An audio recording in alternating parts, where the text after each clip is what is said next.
We've been in a conversation around influencers and taking a look around what it looks like to live a life of influence. And we've talked about so many characteristics that can move you towards influence or that you can use to influence other people.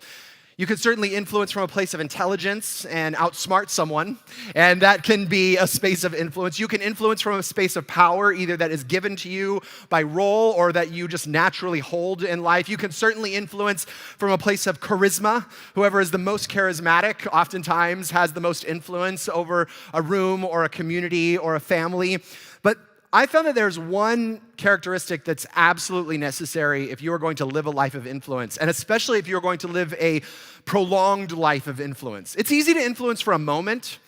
It's more difficult to influence for a lifetime or an extended period, or to say, I'm going to live a life that influences. And that characteristics that I found is resilience, perseverance, having this sense of grit within us, the ability to get knocked down in life and to get back up and to keep going. The ability to keep moving in the face of unthinkable circumstances that seem overwhelming or horrific, or that seem like they're going to take you out, but the ability to say, no, I'm going to get back up, and I'm going to keep going, I'm going to keep persevering, I'm going to keep moving forward.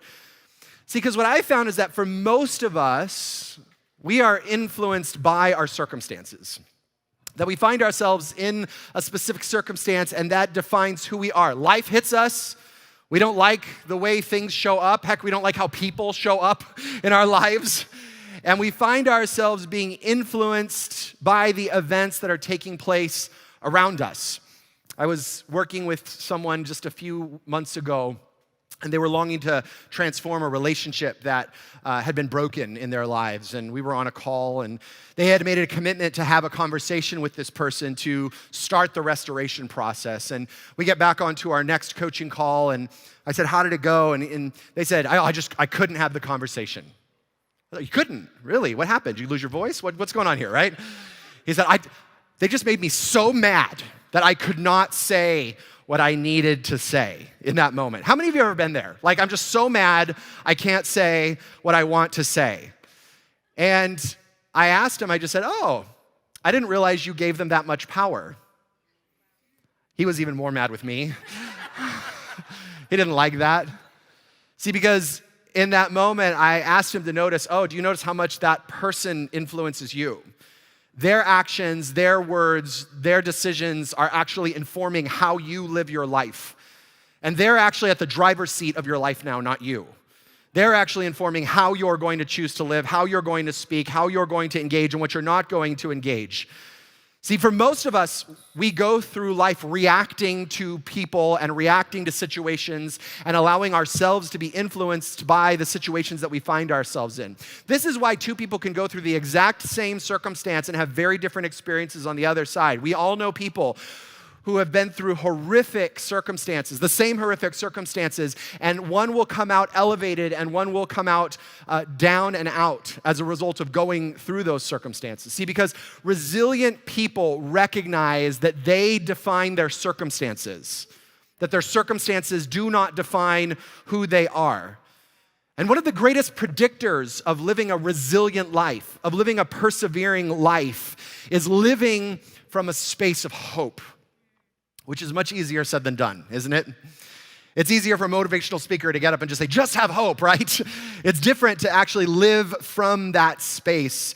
After all, faith is the substance of things hoped for. So it would make sense that hope is connected to this conversation around faith and what it looks like to live a life of influence.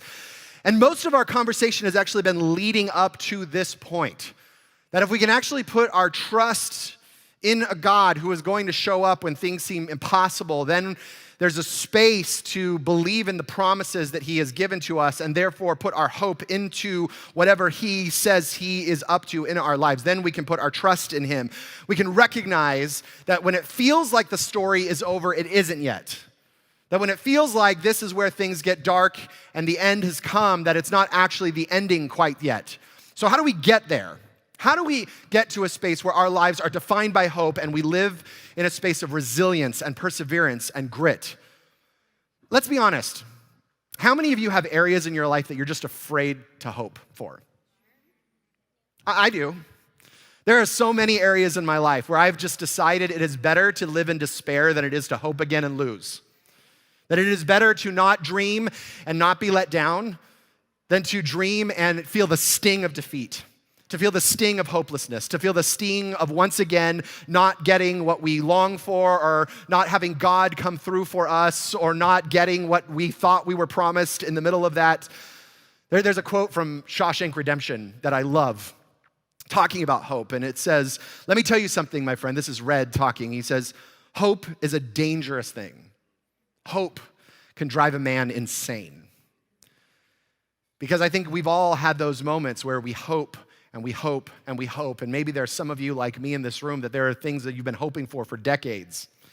And you're wondering, is God going to come through? Is he actually going to show up? Is there actually going to be a possibility? Is something going to move here in the midst of this? So how do we move towards being a person of hope so that faith can be released in our life, so that freedom can be released in our lives, and we can actually become the influencers that we were designed to be, rather than just be influenced by the circumstances that we find ourselves in and constant reacting to peoples and places and things in our lives?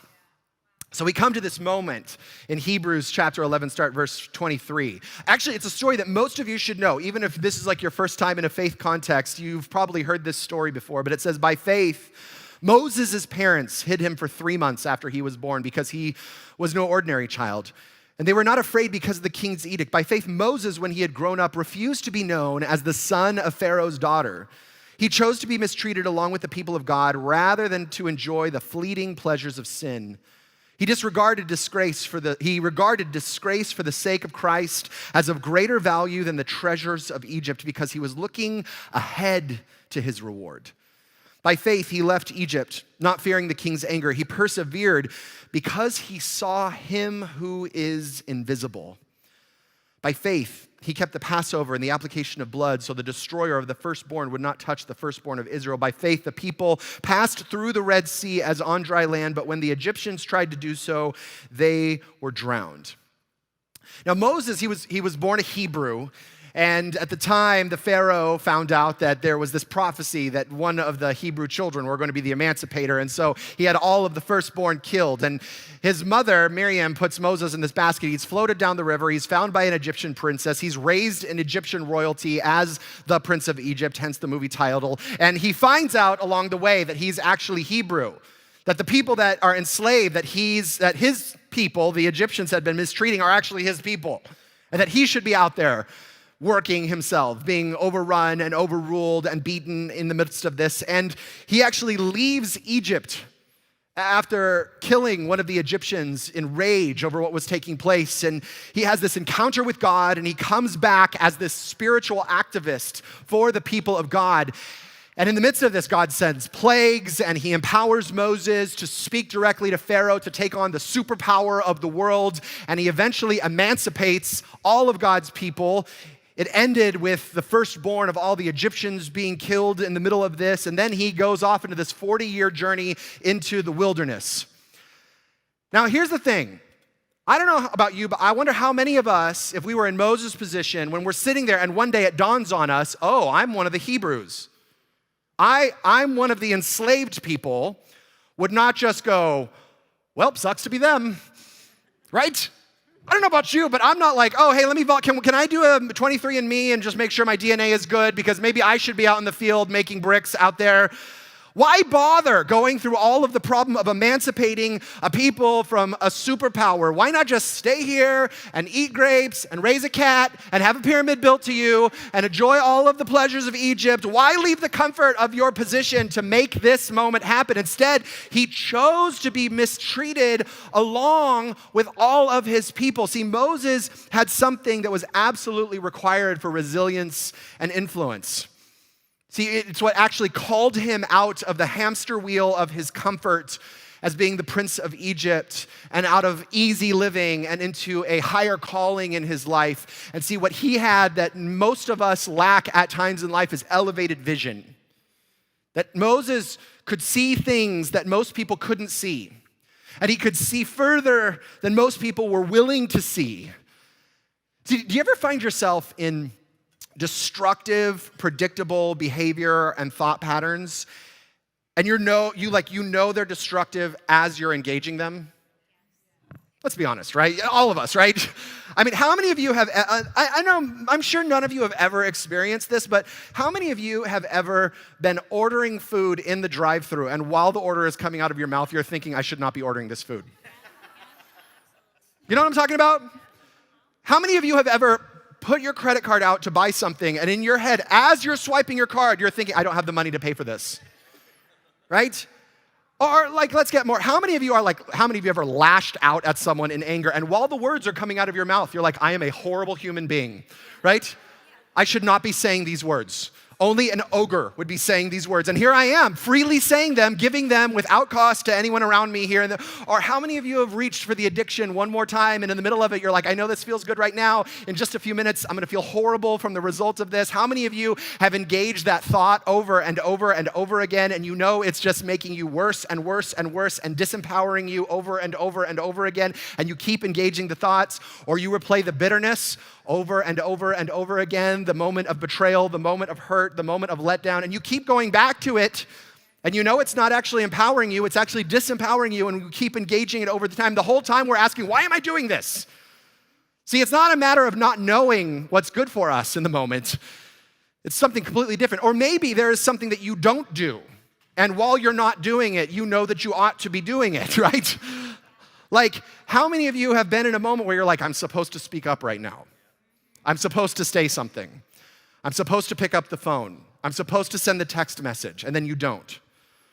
Or I'm supposed to make the phone call, or I'm supposed to get up and move, or I'm supposed to make the budget, or I'm supposed to get up and work, I'm supposed to plan, I'm supposed to schedule, I'm supposed to engage the necessary action to produce this hope in my life.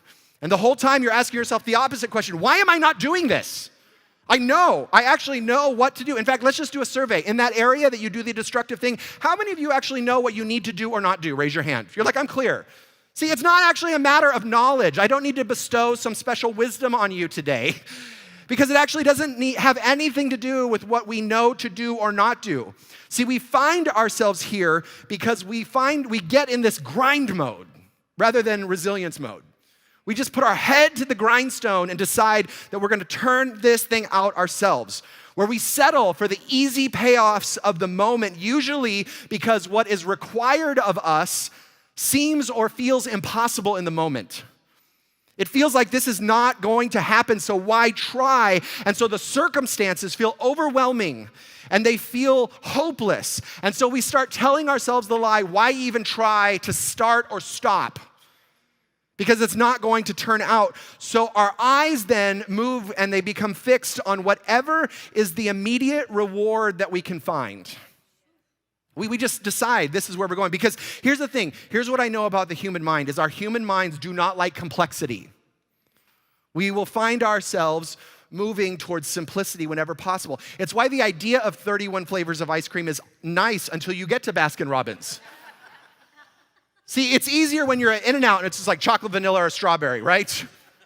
It's harder when you're like, here's the 5 flavors of Oreo. Which one do you want, right? Because our minds like simplicity, and it's attempting to constantly simplify things for us. Our minds also do not like uncertainty. And when left to our own ways, we will move towards certainty whenever possible. So we will do whatever is possible to get out of uncertainty and to get out of complexity. And so when we find ourselves in a space where we're like, I don't know if this is going to turn out. I don't know if I have what it takes. This feels impossible. I don't know if I want to hope again. We move towards things like comfort and avoiding pain and not exerting energy. Whatever makes us feel good in the moment, whatever is the quickest fix to remind us that we're still alive in the middle of this. Meanwhile, we minimize the prices that we and other people are paying as a result of not engaging or engaging the action. See, because how many of you have ever, like me, not done the thing that you know you are called to, or you've done the thing that you know is actually creating destruction in your life, and you've thought, well, this doesn't really affect anyone but me. And it doesn't even really affect me that much. And then we give ourselves an out because we elevate the moment of pleasure or avoiding pain or comfort or feeling good in the moment, and we minimize the suffering that we are causing, not just on ourselves, but on everyone around us. It's no big deal. It doesn't really affect anyone but me. It's just a small thing. See, and Moses multiple times could have easily done that. He could have stayed put in Egypt and said, you know what? It's not really my place to go emancipate a people. My life was hard. My mom gave me up for adoption. She didn't even give me up for adoption. She abandoned me in a basket and put me down a river. And then I find myself stuck here, and all my people, I'm like, woe is me. I wonder for how many of us we look back on our history and we say, I get an out because. I get an excuse because, and Moses easily could have done that just like every single one of us in the middle of this. It would have been much easier, much more predictable. But the Hebrews say that he chose to be mistreated rather than enjoy the pleasure of sin in the moment. He would rather have been disregarded for the sake of Christ than have all of the treasures that Egypt had to offer. How do we get to that place? How do we get to that place where we're like, yeah, I'm not interested in this? It's going to cause me all kinds of suffering, and it's going to cause me all kind of pain. It's going to cause me all kind of heartache. I might even have to go to the wilderness for a minute, but I'm up for this. How do we remove ourselves from the predictable choice of easy and having the resiliency to get back up when life hits us over and over and over again, to live with this unshakable hope that constantly moves us forward? See, here is the key to living like this, and it is all over this passage in Hebrews. He persevered because he saw him who is invisible. I love that about Moses. I mean, there are so many cool phrases in here, but that's like X-Men power stuff, right? He saw him who is invisible. See, Moses, he looked at the comfort of the moment, and he looked at all of the choices that he could have made that were easy and that could have brought him all kinds of power and that could have settled his life down, but he actually was not concerned about any of those in the moment. Moses wasn't concerned about his reputation as one of the princes of Egypt. He could have cared less about the moment and how it was going to turn out in the end because he could see past the circumstances that were right in front of him. He was playing a much bigger game. He was willing to elevate his head out of the current circumstances that he found himself in, and he could see the future because he was looking to something far bigger than just the circumstance and the events and the people that were right in front of them. See, at times, I'm sure he didn't know how or what or if this was going to turn out in any way, shape, or form. I'm sure at times he felt crazy. Like, I just left the palace with all of the luxuries to be here in the desert, to hear from God, to send me back to speak to the superpower of Egypt, to release my people. But he kept looking. He kept his eyes fixed on him who is invisible in the circumstances, and it elevated everything about him. It pushed him into a different realm of being human in this moment. And I love that as we move through Hebrews 11, we get to this passage, Hebrews 12, which 12 usually comes after 11. And it says this right after this hall of faith. It says, therefore, since we are surrounded by such a great cloud of witnesses, let us throw off everything that hinders and the sin that so easily entangles us, and let us run with perseverance the race that's marked out for us, fixing our eyes on Jesus, the pioneer and perfecter of faith. For the joy set before him endured the cross, scorning its shame, and sat down at the right hand of the throne of God. Consider him who endured such opposition for sinners, so that you will not grow weary and lose heart. I love that Moses, in the midst of his circumstances, decided that he was going to fix his eyes on him who was invisible, and that was going to call him to a higher level of being human than he was before that moment. We, the neighbor family gets to go to Disneyland about twice a month, and we have no other entertainment budget besides that, so we're a little bit of a cult fan, and so we go there quite often, and Jackson has developed a recent phobia, that might not be the right word, some nervousness around going on the teacups. He went on the teacups, went a little too fast for him, freaked him out, and then he refused to go back on. And Colin, on the other hand, who does not like to go on any thrill rides, loves the teacups, and when we get on there, we can't go fast enough. And so Jackson has not wanted to go on when I'm on with Colin because we go as fast as we can, and so it's a whole ordeal, very stressful at Disneyland. And so This last time I took the boys, it was just me and the boys, it was a boys' night out, and Colin's like, let's go on the teacups. And I said, I can't, Mom's not here to watch Jackson. And so Jackson said, I'll go on. I'll do it. All right, you don't have to, buddy, but if I'm all up for this. As a dad, I'm like, yes. So he gets in, and Colin's going, faster, faster. And I can tell Jackson has this deer in the headlights look in his eyes.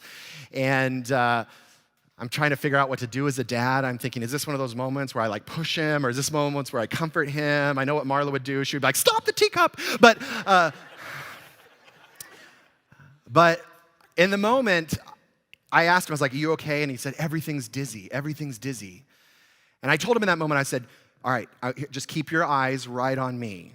Just keep your eyes right on me, and I'm gonna go faster because Colin's over here screaming, faster, faster. So I'm just, please keep your eyes right on me. I said, if you keep your eyes on me, the rest of the world won't be as dizzy. And he I kid you not, he was very serious, right? And we got off the teacups, and he said, it worked. It wasn't as dizzy. And then he said, can we go again? And I said, yes, let's go again. And we get in the teacup, and he sits down, and the second he sits down, in fact, the ride was over, and he's still, I'm like, buddy, we're good. You can like drop the gaze. It's weird now, right? But there was a phrase that stood out to me when Jackson was saying that to me last Tuesday, when he said, when I look around, the world gets fuzzy. And I thought to myself, oh, this is what happens to us, is that we start engaging the circumstances of life, and we're spinning out as a result of them. That we don't know how they're gonna turn out. It doesn't feel great, and the world starts getting fuzzy.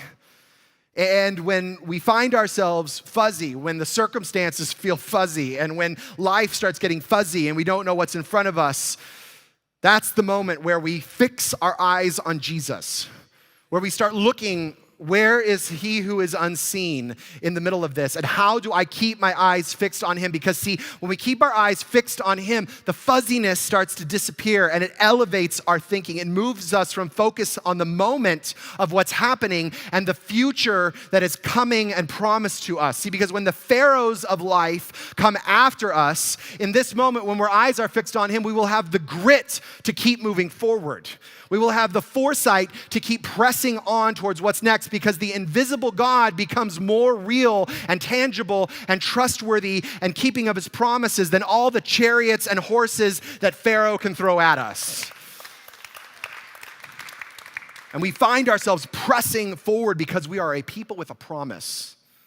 And we get to keep our eyes fixed on that. See, Moses overlooked all kinds of comforts and ease and pleasure and the fame of Egypt, and he just kept his eyes locked on him who was invisible in the middle of this. And he just kept looking ahead because nothing else mattered in the moment. And he got up over and over and over again. And he kept going, and he kept pressing on, and he kept persevering. And he should have quit multiple times. I'm sure there were a couple times where he was like, this is crazy. I can't go back to Pharaoh. Let's just go set up camp in the desert. That'll be nice. We'll have our own little Joshua tree situation going on, right? Whatever it may be. But there were all kinds of reasons why he should have given up, but he refused to let his circumstances define him or what was possible. He just refused to allow that to happen. And Moses saw God, and a result of seeing God, Moses then saw and lived in the miraculous. See, in the middle of setting his people free, he would part the Red Sea and walk across on dry land. He would tap rocks with his staff, and water would come out right when he needed it. He would have his meals just provided daily by God whenever he needed them, every single day. He released his people eventually into the promised land, and he saw the miraculous over and over and over and over again. See, I think that if I was to ask most of us in this room, would you like to see God? The answer would be yes. I think for most of you, if I asked, would you like your life to be defined by the miraculous? Would you like your life to be a constant stream of unexpected bursts of unexplainable hope? That would probably be a yes. But how do we get there? How do we get to the space where we see God? I was at a business conference yesterday, and at lunch, I was in line at a food truck, and there was this woman in front of me. And I asked her what she did, and she said, well, I write, and I live sometimes in Canada, and sometimes I live in Mexico, and sometimes I live elsewhere. And she goes, I just have visions, and I go where God calls me. It's like, okay, that's special, And she's, yeah, sometimes God calls me to move here, and then sometimes he calls me to move there, and all these crazy things happen, and I'm writing this book about it, and I'm like, how long have you been writing your book? And she said, 10 years. I was like, when do you think you'll be done? I don't know. Whenever the vision comes and tells me I'm supposed to be done. And she goes, do you have visions like that? And I said, no, I don't have visions like that. See, because I think most of the times when we hear phrases like Moses seeing him who was invisible, we think that. Like he has some bizarre, random vision where God comes to him and speaks to him. There were burning bush moments in his life. He gets a pass. But I think most of us are frustrated because we're like, how do I see him who is invisible?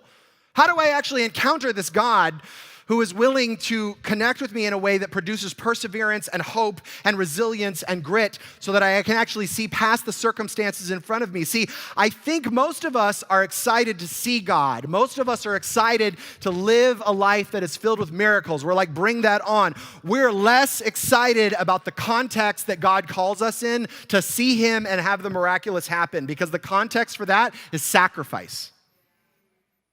That's the context.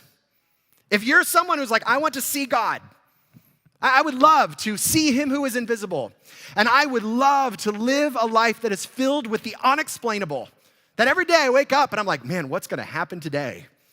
See, the context that we see over and over and over again in the scriptures, especially in Hebrews, is that these were women and men who were willing to sacrifice.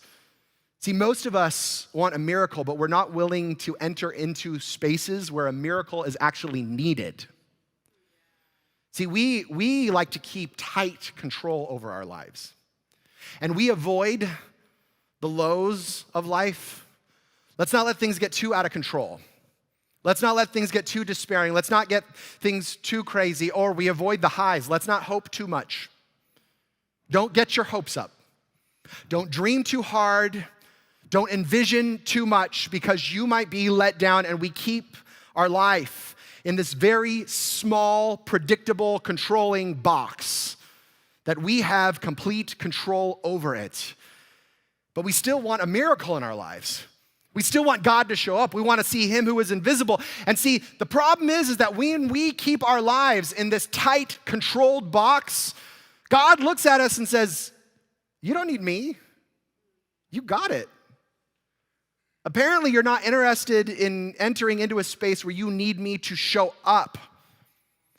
And then we wonder why we don't see God. And we wonder why our lives feel lackluster. And we wonder where all the wonder is in our lives. See, because he doesn't need to be seen if you got it. See, if you want to see God, get to a place where he needs to show up. See, Moses sacrificed the treasures and the pleasures of Egypt to pursue a new future for his people. He gave all of it up. He was like, I'm willing to sacrifice a life of power and luxury and having everything that I need at my beck and call, and I'm willing to give up all of the treasures that my future holds in the middle of this, as he kept his eyes fixed on him who is invisible, and he sacrifices this life of ease for a life of meaning. And now he gives up all of the treasures and pleasures of Egypt, but he takes on now a life that is filled with purpose and meaning and hope and a future in the middle of us. And he keeps his eyes fixed on him who is invisible. And there is some immediate suffering that always comes with sacrifice, which, when I say sign me up for a life of seeing God and sign me up for a miracle, people are like, yes. When I say sign me up for a life of suffering, not as many hands. But there's actually this cycle that the scriptures give us. There are very few times where the scriptures give us prescriptions, which is an annoying thing for me. I would just love it to tell me what to do. It doesn't oftentimes do that. But in Romans chapter 5, starting in verse 3, it says this, "Not only so, but we also glory in our sufferings, because we know that suffering produces perseverance, and perseverance, character, and character, hope. And hope does not put us to shame." In other words, there's nothing to be ashamed of when you're living in a space of radical hope, because God's love has been poured out into our hearts through the Holy Spirit who has been given to us. See, as we sacrifice, and in the sacrifice we suffer momentarily, when we're willing to enter into those spaces, we're like, okay, God, I'm willing to give up the momentary pleasure of sin. I'm willing to give up the momentary treasure of feeling good or being in control or having my life turn out the way that I want it to, or doing what seems right in my own eyes here in this moment. As we're willing to sacrifice that, what is produced inside of us is perseverance. See, perseverance is doing the right thing over and over and over again. See, earlier you actually said you know what you need to do. It's not a question of that. See, you actually don't need more knowledge. What you need more of is perseverance. To be in a space where you're saying, I will do this that I know to do over and over and over again, even when it gets hard. See, when you find yourself fuzzy from the circumstances of life, the great thing is you just get to ask yourself, what do I need to do? What's the next right thing? What do I need to do? And guess what? Just do that over and over and over and over again, and keep doing it. See, the great thing is that is actually the only thing that you are called to do, is to persevere.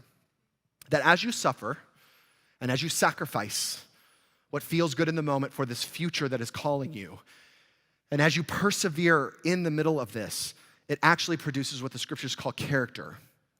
It strengthens who you are at your core. See, here's what I know to be true also about human beings, is that we are anti-fragile. I know this goes against our modern cultural narrative, but there are certain things in life that are fragile, like a wine glass. We human beings are opposite. We are anti-fragile, and that means that as we take hits, we were actually made to get stronger. That you absorb that energy, and it actually is designed to elevate your life. That as life comes at you, you take in all of that was coming at you, and it actually makes you stronger as a result of that. How many of you can look back on your life and say, I went through really hard things that I would not wish on my worst enemy, and on the other side of that, I came out stronger as a result of that? How many of you would say that in the room? All over the room. Yes, because we human beings are anti-fragile. We were made to get stronger with each hit of life. But here's the thing, the choice is yours. Whether that hit takes you out or it elevates you. That's up to you. And the key ingredient that transforms that is this calling to live a life of perseverance. See, the hit will either take you out or it will build you up, but that is depending on who you are looking at in the moment. Do you allow the world to get fuzzy? Or do you keep your eyes fixed on Him who is invisible? See, because there's a big difference between persevering and enduring in life. See, I think most of us, we are just enduring life. See, perseverance actually heads into the storm, and we're pressing through the storm, and we're keeping our eyes fixed on Him, and that's usually when He shows up, because He goes, great, now you need me. Now you need me to show up. And He shows up in the middle of our persevering, and we keep our eyes fixed on Jesus, and we allow the storm to refine our character, to shapen and strengthen who we are. And that's from that place, you get to define your circumstances. You get to add meaning to your circumstances rather than your circumstances adding meaning to who you are. Endurance is simply sitting in the storm, riding it out, waiting for it to be over, waiting for life to somehow either end or allow you to get through this so that you can go back to existing. And here's the thing, you may survive, but in the process, you'll probably be torn apart and injured as a result. And you will come out having your circumstances define who you are, rather than you define the circumstances in your life, allowing them to elevate you. And then the beautiful thing that the scripture says is that as your character is formed, as you're persevering in the midst of the hope, that your character will be defined and that hope is what is actually released inside of you. See, because hope is knowing that the story does not end in tragedy. Hope is knowing that no matter how dark things get, that light is coming. Hope is knowing that whatever is right in front of me that seems impossible and it seems like it is going to take me out and it feels like nothing can help the current circumstance, it is saying, I will look past the current circumstances into the future that God is calling me into, and I will do nothing but keep my eyes fixed on Him. And in that, your character is formed. See, here's the thing that most human beings have a hard time accepting. And we spend a lot of our energy attempting to get out of this reality that you will not get out of. And that is that you do not get to pick whether or not you suffer in this life. You will. To be human is to suffer. To be breathing, to be alive is to suffer. And so you will either suffer in the resistance to the suffering. You know what I'm talking about? The constant, like, no, I'm not going to let it get that bad. I'm not going to go there. I'm not going to allow it to get too dark. I'm not going to let things get too out of control. I'm not going to let things get too crazy. And you will suffer in the resistance to the events taking place in your life. Or you will suffer the slow drip of pain that comes with choosing the easy way out. That comes with choosing comfort, that comes with alleviating all of the struggle. There's a slow drip of suffering that comes there. Or you will suffer from sacrificing a moment of pleasure. And you will suffer from a sacrifice of a moment of treasure that's offered to you. But by playing the long game, by persevering, by pressing through in the middle of that, by keeping your eyes fixed on Him and allowing Him to define who you are in the middle of the storm, allow Him to speak into your lives and to paint a picture about what the future will be in the middle of that, that transforms any horrific moment into the substance that hope is made of. You will find yourself being filled with hope in the most darkest of moments. See, you will either be influenced by the storms in your life, or you will be the influencer in the middle of them. The difference is who you keep your eyes fixed to. And you can allow life to become fuzzy, or you can keep your eyes fixed on Him who is invisible. And in the middle of that, He will elevate you. He will transform what it means to be human. And He will take your suffering and He will make it the fertilizer for the most beautiful dream that you could ever imagine. If you're willing to persevere, to stay in it until you see the promised land. Let's pray together. Jesus, I thank You that You are a God who does not just alleviate our suffering, but that You take our suffering and You transform it into something profoundly breathtaking. And Jesus, I ask that right now that You would help us be people of perseverance. In fact, right now, wherever you're at, I just want you to think of that area that you are struggling to persevere in. That area that you have just decided it's not worth it to hope. It's not worth it to trust anymore. Maybe you've given up. Maybe you've decided that hoping was too painful, and so you just decided to settle for good enough.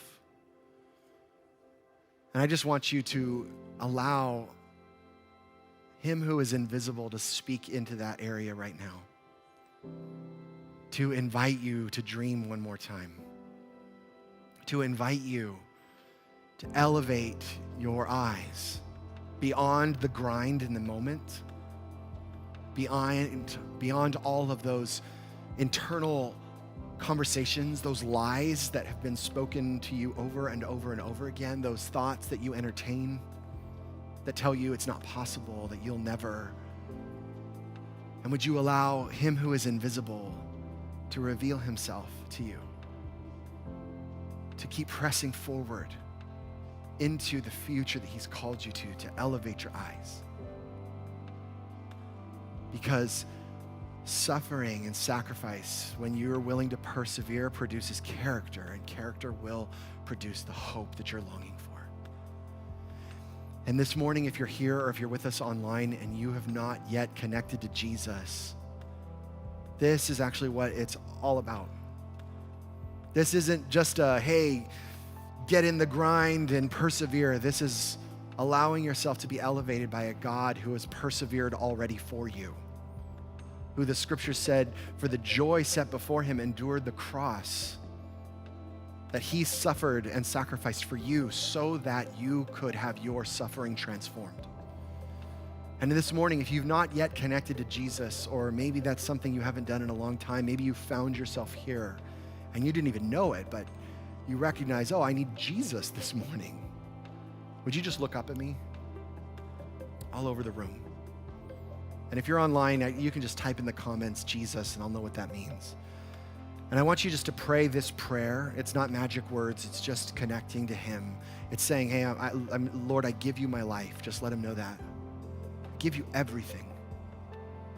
I know that I'm broken, and you came and you died for me, and you came back to life so that I could live.